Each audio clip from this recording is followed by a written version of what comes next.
और अब जो बीजेपी सरकार है वो 2024 के इलेक्शन को देखते हुए हिंदू मुस्लिम की राजनीति करना चाह रही है, हिंदू मुसलमानों के बीच में लड़ाई करवाना चाहती है और बंटवारा कराना चाहती है। भारतीय जनता पार्टी के जितने भी नेता हैं इनका स्तर बिल्कुल नीचे गिर चुका है। ये देश को बांटने का काम करते हैं, आगे भी करते रहेंगे। तो अब मुसलमानों की प्रॉपर्टी, तो आप समझिए कि इनका स्तर कितना गिर चुका है। ये देश को अपनी जीत के लिए, ये देश को बांटने में, काटने में कहीं पर भी रुकने नहीं वाले हैं। जब से ये एनडीए की सरकार आई है तब से हिंदू मुसलमान के अंदर इतना सारा डिफरेंस क्यों आता जा रहा है? लोग एक दूसरे के दुश्मन क्यों बनते जा रहे हैं? क्यों हर जगह दंगे होते जा रहे हैं? उससे पहले भी हम सारे लोग इकट्ठे मिलकर के रहा करते थे और इकट्ठे रहते थे और आगे भी इकट्ठे रहेंगे। देखिए हिंदुओं के लिए उन्होंने क्या किया? सिर्फ मुसलमान को नीचा दिखा करके हिंदुओं की वाहवाही हो जाएगी। वक्फ बोर्ड की 123 संपत्ति जो जमीनें हैं, दरअसल सेंट्रल दिल्ली का जामा मस्जिद भी है उसमें शामिल, उसको हरदीप सिंह पुरी यानी कि शहरी विकास मंत्रालय जिनके पास है, उन्होंने नोटिस भेजा है कि ये जो 123 संपत्ति है दरअसल ये केंद्र सरकार के अधीन होनी चाहिए, अधिकृत होंगे। इस वक्त हमारे साथ मौजूद हैं एडवोकेट संजीव जी। कैसे देख रहे हैं इस पूरे मामले को? वो भी 24 से पहले तमाम चीजें हो रही। देखिए, भारतीय जनता पार्टी 2024 के मुद्दों को लेकर के एक राजनीति करना चाह रही है, जिसमें कि वो हिंदू मुस्लिम को लेकर के एक बार फिर तरीके से बांटना चाहती है। देखिए, यूपीए सरकार ने 2013 के अंदर एक नोटिफिकेशन जारी किया था और इसमें 123 प्रॉपर्टी वक्फ बोर्ड को दे दी गई थी, जिसमें दरगाहें थी, जामा मस्जिद थी और भी बहुत सारी चीज़ें थी जो उन्होंने वक्फ बोर्ड को दे दी थी अमेंडमेंट करके 2013 के अंदर। उसके बाद जब बीजेपी सरकार आई तो उन्होंने 2 कमेटी बनाई। एक कमेटी बनाई 1 मेंबर कमेटी और दूसरी बनाई 2 मेंबर कमेटी। 1 मेंबर कमेटी की रिपोर्ट को उन्होंने बोला है ये कंक्लूसिव रिपोर्ट नहीं है, क्योंकि वो जो रिपोर्ट थी वो उनके अगेंस्ट में रिपोर्ट थी। 2 मेंबर कमेटी जो कि उनके ही लोग थे, उनको बिठाया गया, उनसे वो रिपोर्ट मंगाई गई और उस रिपोर्ट के बेसिस पे ये सारा का सारा चीज़ों को अंजाम दिया गया। तो मैं ये पूछना चाहता हूँ कि 1 मेंबर कमेटी की जो रिपोर्ट थी उसको अब तक चैलेंज क्यों नहीं किया गया? क्योंकि 1 मेंबर की जो रिपोर्ट थी वो ये कहा करती थी कि जो यूपीए सरकार ने किया वो बिल्कुल ठीक किया, कानून में दायरे में रहते हुए किया।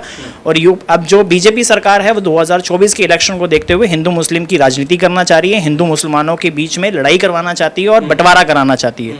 बट इस देश में ऐसा नहीं होने वाला और देश के जो नौजवान हैं और जो देश की जनता है वो 2024 के अंदर भारतीय जनता पार्टी को इलेक्शंस में नहीं जीतने देने वाली और यहाँ से हटा करके सत्ता से बाहर का रास्ता दिखाने के लिए प्रेरित है। कहाँ जाएंगे देश के मुसलमान जिस तरीके से लगातार अत्याचार हो रहा? अभी नूह में मामला हुआ है सर, मुजफ्फरनगर में मामला हुआ, ये जो है प्रॉपर्टी का मामला, वो भी वक्फ बोर्ड की प्रॉपर्टी, मरने के बाद कब्रिस्तान, वो भी जो है वक्फ बोर्ड में शामिल है। देखिए, बहुत सारी ऐसी चीज़ें हैं, ये नहीं बहुत सारी ऐसी चीज़ें हैं जहाँ पर ऐसी चीज़ें सुनने को आती हैं। अगर आप देखें नूह का जो मामला हुआ, वहाँ पे क्या सरकार को पता नहीं था कि ये सारी चीज़ें होने वाली है? सरकार की जो इंटेलिजेंस रिपोर्ट थी वो क्या कर रही थी? जो पुलिस वाले थे वो क्या कर रहे थे? उन्होंने एडिक्वेट प्रोटेक्शन क्यों नहीं दी?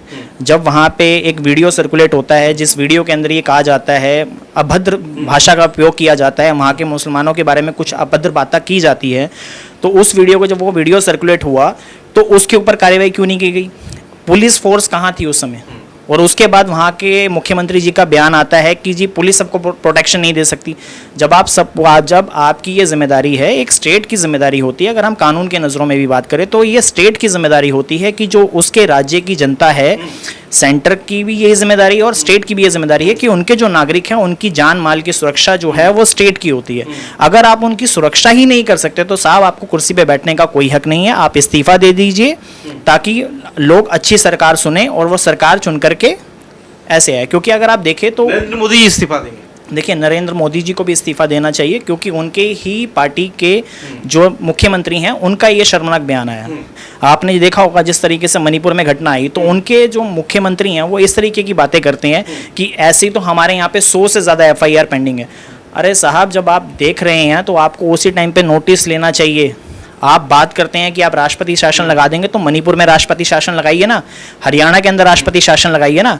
आप देश को अहम मुद्दों से भटकाना चाहते हैं। देखिए, देश के अंदर अहम मुद्दे क्या हैं? महंगाई, बेरोजगारी, जो इतनी कीमतें बढ़ती जा रही हैं ताकि आम इंसान का ध्यान एकदम से भटक जाए। देखिए इस समय हाँ जी, क्या करेंगे ये बीजेपी या जो 123 प्रॉपर्टी वक्फ बोर्ड की है, क्या लगता है वकील सर, क्या करेंगे इनका ये तमाम प्रॉपर्टी? हाँ देखिए, वो तो देखिए उन्होंने करना इन प्रॉपर्टीज का कुछ नहीं है, बट एक मुद्दा भुनाना है 2024 के इलेक्शंस को लेकर। हिंदू को दिखाना है, हिंदुओं को दिखाना है कि हिंदुओं के लिए ये बहुत कुछ कर रहे हैं। हिंदुओं के लिए इन्होंने क्या किया?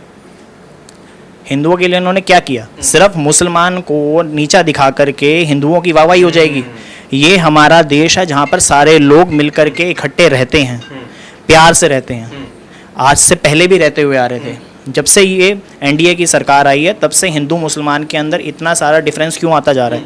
लोग एक दूसरे के दुश्मन क्यों बनते जा रहे हैं? क्यों हर जगह दंगे होते जा रहे हैं?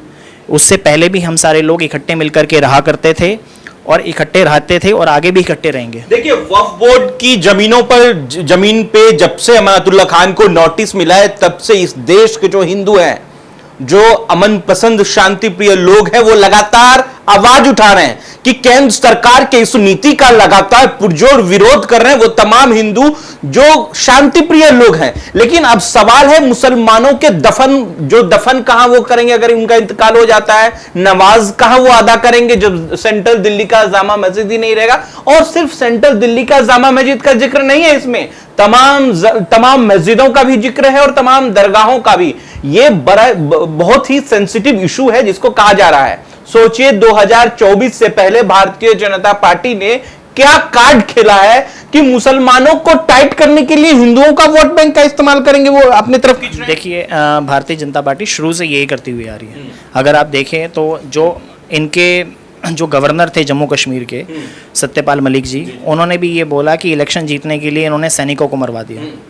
तो ये इनकी पार्टी के जो भीतर के लोग हैं, गवर्नर को तो जो सेंटर की सरकार है वही अपॉइंट करती है। तो अगर इनके बीच के ऐसे लोग निकल करके ये वाली बातें इनके बारे में कहते हैं तो आप समझिए कि इनका स्तर कितना गिर चुका है। ये देश को अपनी जीत के लिए, ये देश को बांटने में, काटने में कहीं पर भी रुकने नहीं वाले हैं।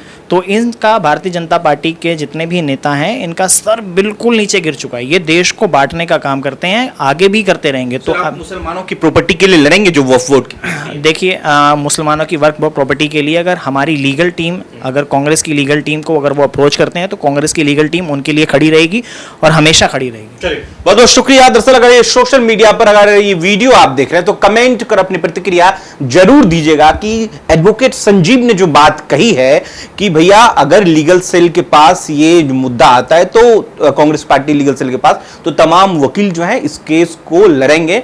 और जाहिर सी बात है कि सरकार की जो निगाह है वो वक्फ बोर्ड की 113 प्रॉपर्टी पे नहीं, कई मकानों पर भी है, जैसे सुनने में आ रहा है। और पॉलिटिकल एनालिस्ट का कहना है, विशेषज्ञों का कहना है कि कई प्रॉपर्टियां भी दरअसल भारतीय जनता पार्टी के नजर में है, ना कि वक्फ बोर्ड की। मकान तक शामिल है उसमें।